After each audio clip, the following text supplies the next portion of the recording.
دوستو ایک ویڈیو آج کل بہت زیادہ وائرل ہے.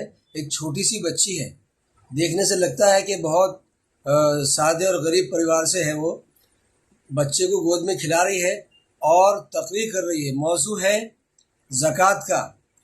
بہت ہی غریب پریوار سے ہے اور مبارکباد کے مستحق ہے اس کے ماں باپ, اور مبارکباد کے مستحق ہے اس کے استاد جنہوں نے اس کو یہ علم سکھایا. دوستو اس ویڈیو کو دیکھیے اور بچی کے لیے ایک لائک اور ویڈیو کو شیئر ضرور کیجیے. للہ کفا وسلام علی عبادہ الذین اصطفی اما بعد. فقد قال اللہ تعالی والذین هم للزکاة فاعلون. صدق اللہ العظیم. حضرات گرامی, معزز سامعین, اسٹیج پر رونق افروز علماء کرام, آج کی اس مبارک محفل میں زکوٰۃ کے موضوع پر تھوڑی دیر لب گشائی کرنا چاہتی ہوں. دعا کرے کہ اللہ تعالی مجھے صحیح بات کہنے کی توفیق عطا فرمائے. حضرات, زکوٰۃ اسلام کا تیسرا اہم ترین رکن ہے جو ہر اس مسلمان پر فرض ہے جو صاحب نصاب ہو, یعنی جس کی ملکیت میں 52.5 تولہ چاندی یا 7.5 تولہ سونا یا ان دونوں میں سے کسی ایک کی قیمت کے برابر مال تجارت یا روپے پیسے ہو, جس پر 1 سال گزر چکا ہو اور وہ اس کی ضرورت اور قرض وغیرہ سے زیادہ ہو. زکوٰۃ اسی طرح فرض ہے جس طرح نماز فرض ہے. جیسے دیگر ارکان اسلام کا منکر کافر ہے, اسی طرح زکوٰۃ کا انکار کرنے والا بھی کافر ہے.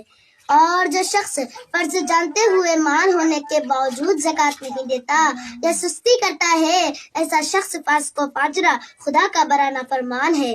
حضرات, قرآن کریم میں متعدد مقامات پر زکوٰۃ کی فرضیت بیان کی گئی ہے اور اکثر جگہوں پر نماز کے ساتھ اس کا تذکرہ بھی کیا گیا ہے. ارشاد باری ہے وَأَقِیمُوا الصَّلَاةَ وَآتُوا الزَّکَاةَ, نماز قائم کرو اور زکوٰۃ دو. نیز حضور صلی اللہ علیہ وسلم نے فرمایا کہ قیامت کے حضور صلی اللہ علیہ وسلم نے فرمایا کہ مجھے اس بات کا حکم دیا گیا ہے میں لوگوں سے لڑائی کروں یہاں تک کہ وہ گواہی دے کہ اللہ کے سوا کوئی معبود نہیں, محمد صلی اللہ علیہ وسلم اللہ کے رسول ہے. نماز قائم کرے اور زکوٰۃ ادا کرے. جب وہ یہ کام کریں گے تو وہ مجھ سے اپنے خون اور اموال محفوظ کر لیں گے سوائے اسلام کے حق کے, اور ان کا حساب اللہ پر ہوگا. حضرات, زکوٰۃ کیا ہے؟ زکوٰۃ ہمارے مال کی صفائی کا ذریعہ ہے, دلوں سے گندگی ختم کرنے کا تریاق ہے.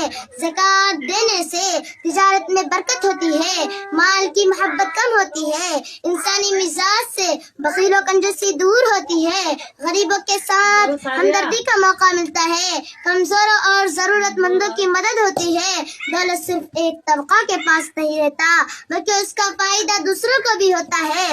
حقیقت یہ ہے کہ زکوٰۃ اسلام کا ایک ایسا شاندار اور بہترین نظام ہے کہ اگر مسلمان اسے صحیح طریقے سے ادا کرنے لگے تو معاشرے میں کوئی غریب باقی نہیں رہے گا اور پورا سماج بھیک مانگنے کی بیماری سے پاک ہو جائیں گے.